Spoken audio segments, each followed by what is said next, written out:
latest edition of ESPN FC Live. We are with you Tuesdays, Wednesdays, and Fridays. We recap all the biggest storylines. We look ahead to games coming up on ESPN Plus. We, of course, always talk Premier League as well.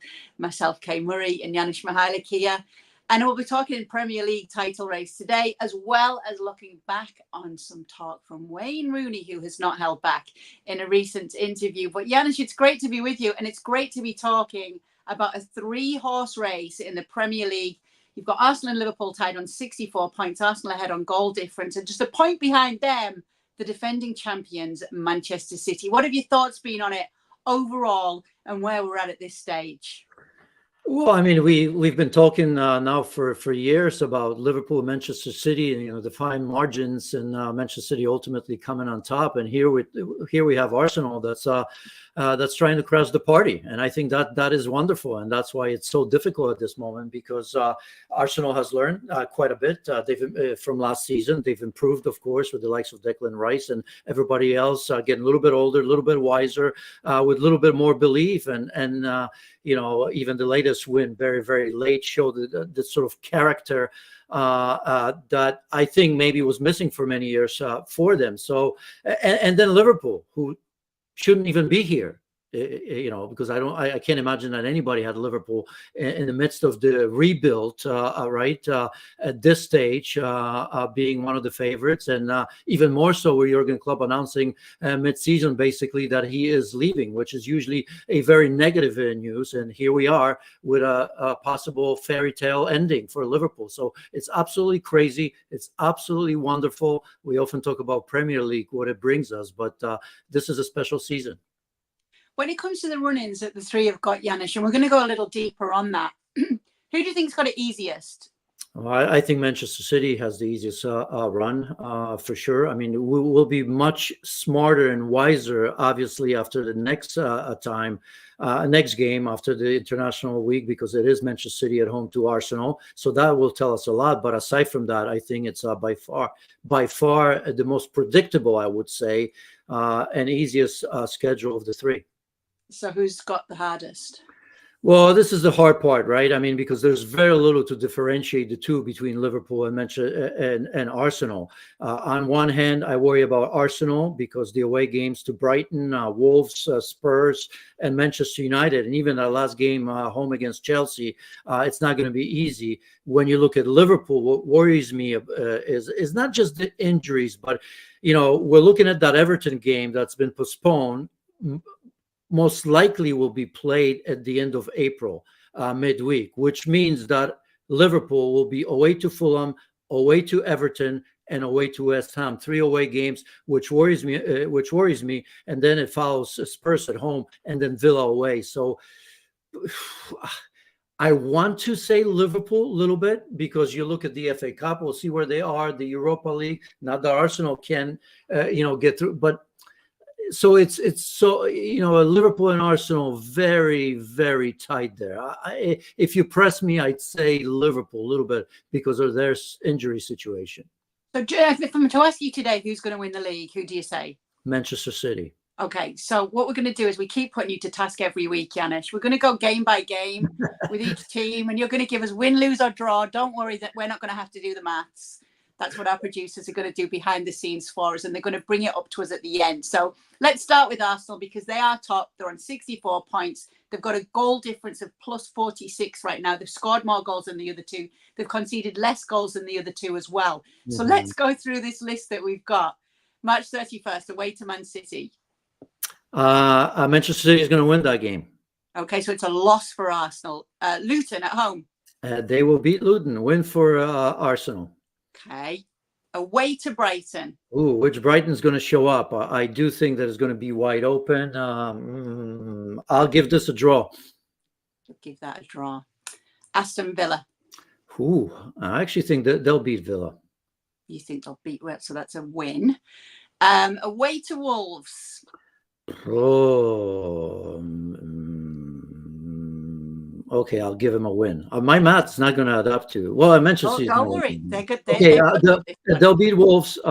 Spurs are next. That's going to be a special game, and that's going to be a draw in that one. Okay. Oh, and the North London derby away from home, so that's a draw for you. Bournemouth. Bournemouth is going to be a win at home. Away at Old Trafford to take on Manchester United. Yeah, I worry about that game. I haven't given them any losses. I don't know, but I'll give that a draw. I think Manchester You gave United... them a loss to City. Oh yeah, that's true. There's going to be a draw. They'll draw points away at Old Trafford. Okay, Everton, May 19th. They'll win that. Chelsea, I worry about. Obviously it depends what that game means to them. But I'll give him a win against Chelsea. Okay, I'm hoping that they'll be there in the end and it's going to be meaningful and they'll beat Chelsea. So let's pause for a minute while we are on Arsenal. What are your thoughts on their latest win? Well, I mean, obviously, it was late. It always felt like they were going to find a way. I think, everybody was sweating just a little bit, but I mean, they've dominated. I think Mikel Arteta understands now his team. It doesn't really matter who's playing, who's injured, what combination he uses. Kai Havertz is coming good at the right time. All the players, the key players are performing. Again, Martinelli's gone. That doesn't seem to be a problem. We've seen that with Gabriel Jesus. The key is a good defense, great at set pieces, and it's encouraging, right? That's why we can't put them away to a degree. All right, so I just want to stick with them because I'm just interested to know what you think of some of Arteta's choices this season with regards to lineups, with regards to player management, and in particular, the goalkeeping situation and Aaron Ramsdale. It shows that he was 100% right, even though that 90% of us said that he was wrong, right? Because, I mean, Ramsdale last season, it was very, very good. When it first happened, there were question marks who's going to be number one. I think we're on this show, we felt that Raya was going to be number one. It wasn't all great to start with, but he stuck with him and he was right. Look how many clean sheets Raya has had so far. I'm not even talking about this, the latest episode where there was a howler on his part, right? But I think he got it right. And we pushed back. Everybody pushed back. Everybody felt bad for Ramsdale, but he was absolutely right. The second decision to me was Gabriel. Remember, I mean, Timber was obviously, wasn't injured just yet. I think in the eyes of Arteta, he didn't play him early in the season. He felt that he was going to maybe find a different combination there, but then he admitted his mistake, partially, I suppose, because of the injury to Timber. But right now, I mean, you have to say that kind of Saliba has been quiet. I'm not saying that Saliba has been playing badly, but remember last season, it was all Saliba, how great he's been. But in fact, for me, the leader of that defense is Gabriel, not just because he scores on set pieces, but because of his defending as well. So to be quite honest, I don't think that Mikel Arteta has put a foot wrong. I don't think there's one player that he has misjudged. In fact, he made Jakub Kiwior a left back. He made him better. He has trusted him, right? Kai Havertz, who we all thought, well, okay, for that money, we need more. Well, he's given him more. He continues to give him chances. Really, I can't think of one decision that Mikel Arteta has made so far where I could knock it. Okay, let's get to Liverpool's run in then, because as mentioned, they are level on points with Arsenal right now. But let's take a look at what's ahead for Jurgen Klopp's men. So March 31st, Brighton at Anfield. They will beat Brighton at home. Sheffield United at home. They will beat them as well. Okay, Old Trafford versus Manchester United. Well, those are always difficult, and I think they'll draw at Old Trafford. So we've got a win, and a draw. Crystal Palace at home. And Crystal Palace, yeah, they'll win that game. Okay, a win there. Away to Fulham. I'll give them a win. A win. Away to West Ham. Well, see, that I think there's an Everton game there. I'm going to take a chance and say that's where it's going to be scheduled, which they'll win, by the way. And then I think that they'll drop points against West Ham away. Draw. Okay. Right. So it's a draw West Ham, and when it does come to the end there, you'd have a win against Everton. Yeah, but again, that Everton game could, every game has a consequence. So I know we're doing this for fun. I know. It's easy to say, but every game has a consequence. That's three. Remember, that's 3 away games for Liverpool. I think it'd be very difficult to get all 9 points away from home for Liverpool. Just making a note. But just to reiterate, it's a draw at West Ham and a win at Everton. Just off the top of your head. Okay. Correct. Spurs. I worry about that game. I think it's home, but it's going to be a draw. Okay. Away to Aston Villa. Yeah, logic tells you that that's the game I should worry about. But I just, my gut feeling is that, no, I'll give this a draw as well. I think Villa will have tons to play for, and that's not going to be it. So I'm giving 2 draws to Spurs and Villa. All right. And then Wolves. Yeah, that's the last game at home. It's going to be the last game, I think, for Jurgen Klopp. It's going to be a special occasion, regardless where Liverpool are at that stage. It's going to be a celebration, and they will beat Wolves. All right. So while we're on Liverpool, then let's talk about the squad, its depth, the injuries this season, and the impact that will end up having come the end of the season. Well, it hasn't so far. As I said, it's fairy tale. We've seen the injuries, after the announcement. We've seen the academy players in what stage in big matches, 5 academy players playing. They were obviously just as surprised as everybody else. Everything is working. But there's going to come a time that even though they're going to recover players as well. You look at Mo Salah is coming back. He's going to be playing. Konate is probably not a long term as well. Trent maybe here and there. We'll see him. But I think you end up paying the price for everything that's happened, that energy, that you've got, you've garnered, some of the wins that you wonder, wow, how did that happen? The last moment wins. I think Liverpool will pay the price. It's almost better than it should be, isn't it? Right? Because as I've said, they shouldn't be here. I just think there's a tragedy that Klopp is leaving, because if he stayed, Liverpool would have been odds on to win the Premier League next year with him and with this team that's developing right now, that's getting the experience, some of the young players, and some of the changes they would have made. So it's tragic, but I think at the end of the day, there's nothing bad that you can say. What can you say? What can you possibly say about Liverpool to be where they are in the table right now? It's just. I think it's absolutely superb, regardless of where Liverpool ends up. It's way more than anybody could have expected. Yeah, they've done so well. Let's talk about the last teams running then. Manchester City, who are 3rd right now, a point behind the top 2. But obviously, we know what we've seen in late stages of the season from Manchester City. That's something we'll get to. So let's go through the running here. So you've got them winning this game against Arsenal. Mm-hmm. Okay, so a win against Arsenal. What about Villa? They'll win. They'll beat Villa at home. 2 wins at Crystal Palace. They'll win that. They'll beat Luton at home.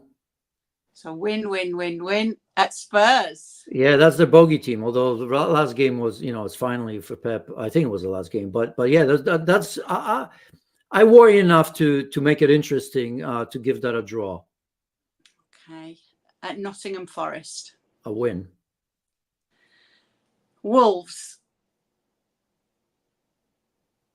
Wolves, a win. Okay. Away to Fulham. They'll beat Fulham away. They'll beat West Ham at home. Okay. And what this Brighton game? And Brighton game, De Zerbi. Pep tells me that he's the greatest, right? After him, he's the best. I don't know what they're gonna need in the end. So I'm gonna kind of say that by then they'll be probably champions. So I'm gonna give this a draw. All right. So you're giving that a draw. In case, maybe even for drama.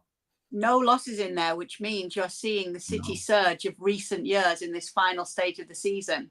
And it's, and we saw, there's enough to worry about. We saw that in a game against Liverpool, where they were played off the pitch by Liverpool in the second half. A Liverpool team that's been, that was missing so many key players that could have made an even difference, right? Had they had him off the bench, the Jotas of the world, or Trent's available, they would have won that game anyway. And so this is not a team that's as dominant as they were last year, but I still think good enough.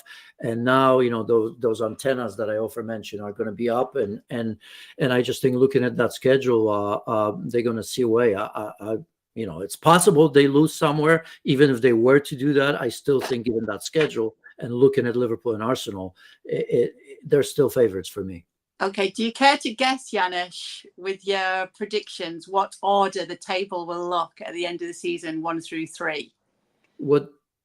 Do you care to guess, after what you've just told us, we've added up, we've tallied the points, how the table will look on what you've just reckoned come the end of the season? Who's 1, 2? Manchester City, Liverpool, Arsenal. I don't know. You're right.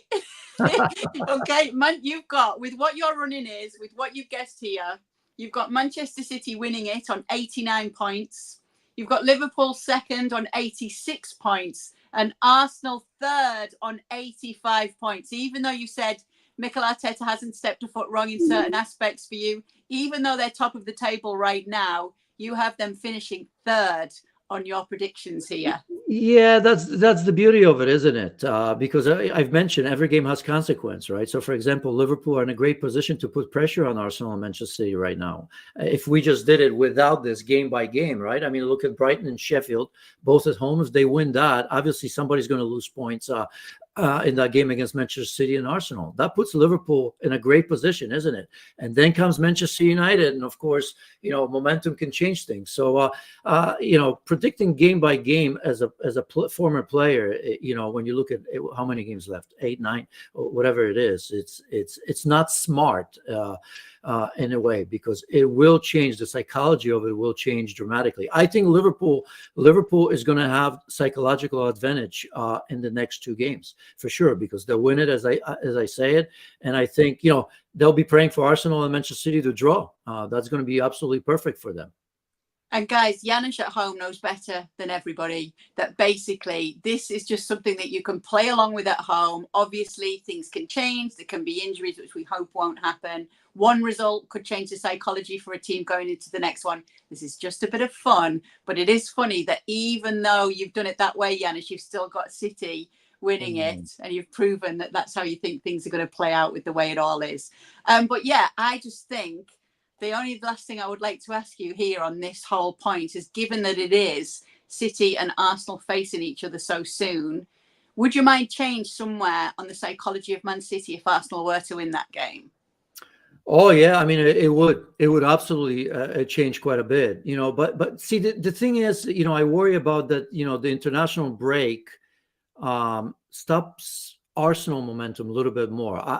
My gut feeling is after a break like this, it's going to be for Manchester City, because their lineup changes so much. It almost doesn't matter who starts, right? They have that understanding. I think it's going to be a lot easier to pick up pieces after that. Of course, with the international break, there could be injuries. We don't know that.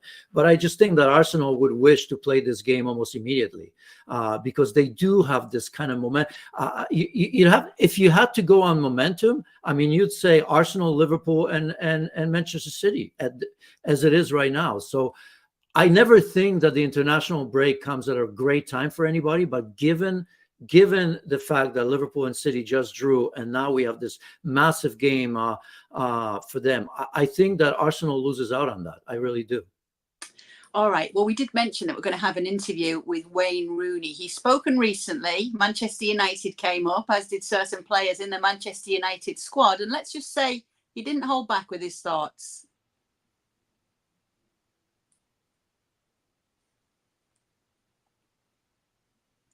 Actually, I don't think we are all in that. I think that, okay, I think that we're going to talk about what he said. He actually criticised Marcus Rashford. He said he had little sympathy, basically, for Marcus Rashford because he doesn't see him as a leader, Janusz.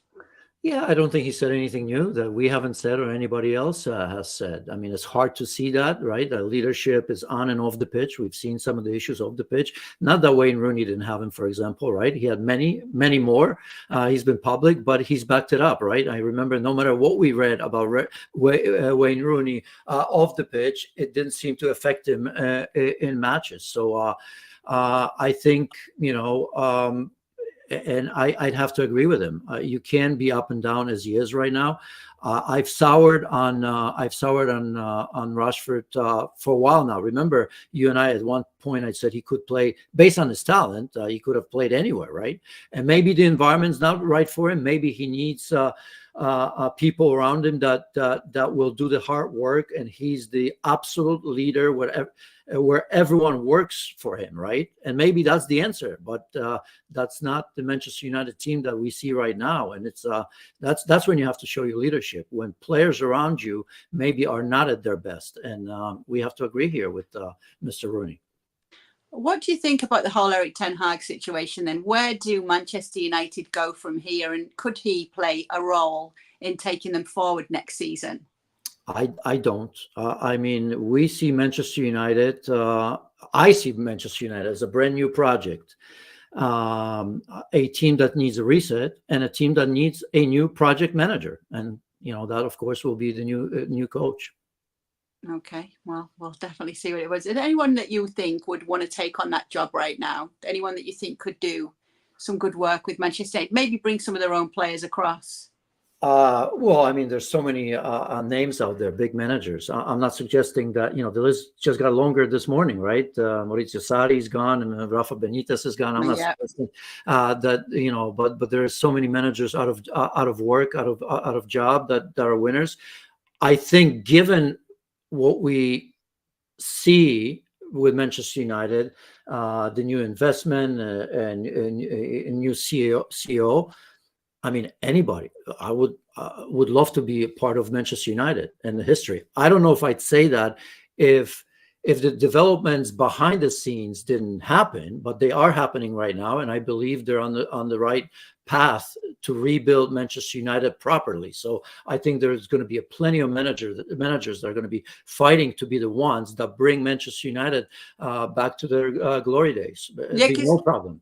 Because as you say, Janusz, obviously it is Manchester United. It's one of the biggest clubs in the world. And regardless of what's gone on in recent years, that's always going to entice many a manager. No, not always. Not always. If I didn't see... Well, a lot of the time. But now what you're saying is, do you think there's some who may not have considered it before, now with the whole new setup? Absolutely. That's exactly the situation, because Manchester United couldn't get out of their own way. We saw that manager after manager, the ownership group not really trying to do make the structure of the club in such a way where Manchester United could be successful. But we see massive changes with the CEO coming over from Manchester City, new director of coaching. I mean, obviously that's still in play, but I think things have changed dramatically for Manchester United in a positive way. The only negative is that it has to be a builder, because I look at that side right now, and there, half of the squad has to go out.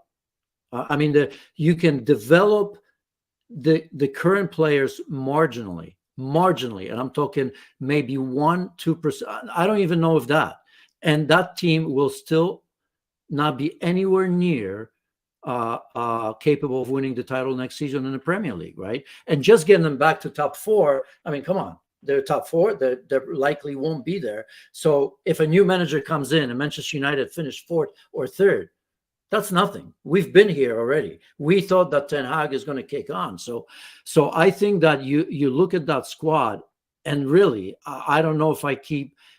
Obviously, you have to keep these players, but you can't improve them that much. And I keep maybe 7 or 8 max. Okay. Just to go full circle here, then, are you surprised to see Wayne Rooney speaking out like this? No, I mean, maybe he's looking for work, right? I mean, but he's a Manchester United legend. I think it was a legitimate question. He could have said no to the interview, but I don't think he's ranked somebody up and say, "Hey, I want to talk about Rashford." No, I think he said something, I mean, that was safe to say, because everybody else has been saying this. Okay, well, no doubt be more talk about Manchester United on the coming editions, and more talk about that title race as well. Maybe this is something we can revisit in a future edition, but it's always great to talk to Janusz, and it's always great to have you guys with us. We'll see you next time. Make sure to stay with us this weekend on ESPN Plus as well, because we have got a whole slate of action for you. NWSL getting underway with KC Current against Portland Thorns. Make sure to catch that one on ABC. A load of FA Cup action as well. It is the quarter-final stage. We've got Manchester City taking on Newcastle and Manchester United against Liverpool. Cannot wait for those games on Saturday and Sunday, respectively. And it's a big one in La Liga. The marquee matchup this weekend on Sunday is Atleti, who could definitely do with bouncing back from their last result. And we'll see what happens against Inter in the Champions League this week. They are taking on Barcelona. ESPN Plus and ESPN Deportes for every single La Liga game in English and in Spanish this season. Thanks so much for being with us. We'll see you again next time.